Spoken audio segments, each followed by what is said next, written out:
Welcome back to Neutralizing COVID, the monoclonal antibody story, the podcast where we unpack the science, strategy, and real world impact of monoclonal antibodies in the fight against COVID 19.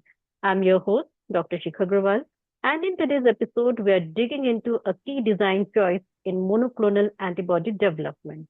Why are some therapies made from a single antibody while others combine two or more? What are the scientific reasons behind using combinations, and what does that mean in the fight against a virus that keeps evolving? This is combination versus single antibody therapy in context of why two is often better than one. Joining us once more to unpack this is Dr. Aiswarya Chaudhuri, a nanomedicine expertise. Welcome. It's great to have you here again. Thank you for having me, Dr. Shikha.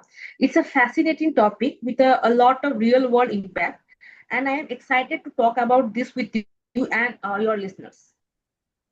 To begin, could you explain what is meant by combination antibody therapy in the context of COVID 19 treatment?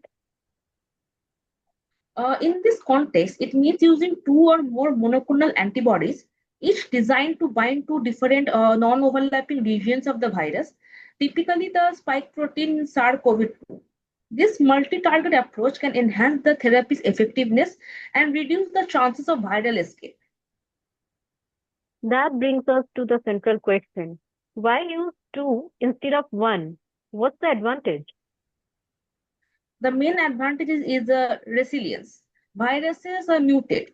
If you are using just one antibody, a single mutation in the virus's binding site can render that treatment ineffective.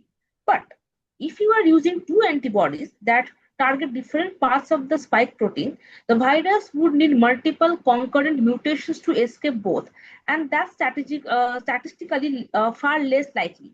So, in effect, combination therapy raises the barrier to resistance. Are there other benefits beyond resistance? Beyond reducing the risk of viral resistance, are there any additional advantages to using combination antibody therapy?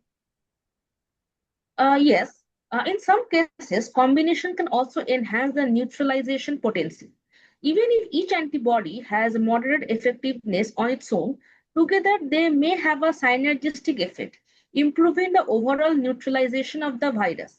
There's also evidence that combination may work across a broader range of variants, making them more useful in a shifting viral landscape.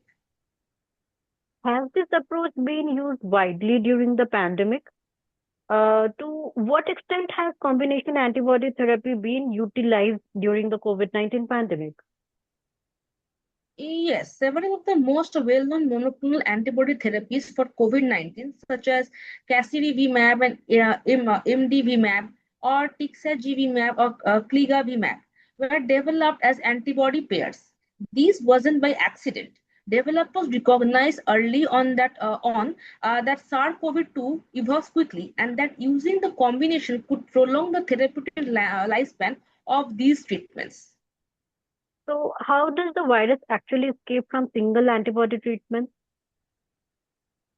It typically involves mutations in the spike protein receptor binding domain, which is the region most monoclonal antibodies are designed to target. If that region changes in a way that prevents the antibody from binding effectively, the virus can continue to infect cells despite the treatment. Combination therapy is like putting up two or more locks. Even if the virus picks one, the other is still in place. So, on a related note, what are some of the potential trade offs or challenges associated with using combination antibody therapy? There can be. Developing and manufacturing two antibodies instead of one means higher production cost and greater complexity in formulation and storage. Also, some components must be tested individually and together for safety and efficacy, which can extend the development timeline. But in many cases, those challenges are worth it because of the greater durability and breadth of the protection that combination therapies offer. I appreciate that insight.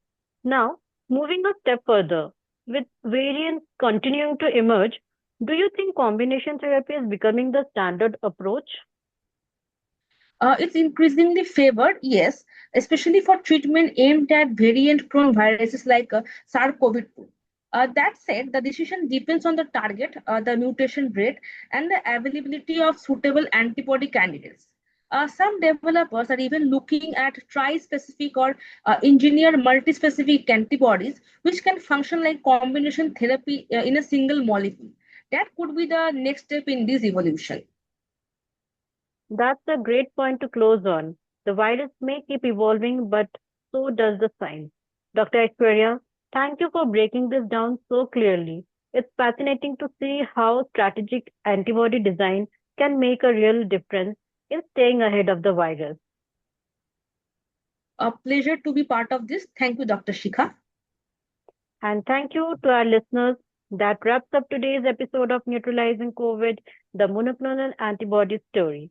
Stay in the loop for future episodes.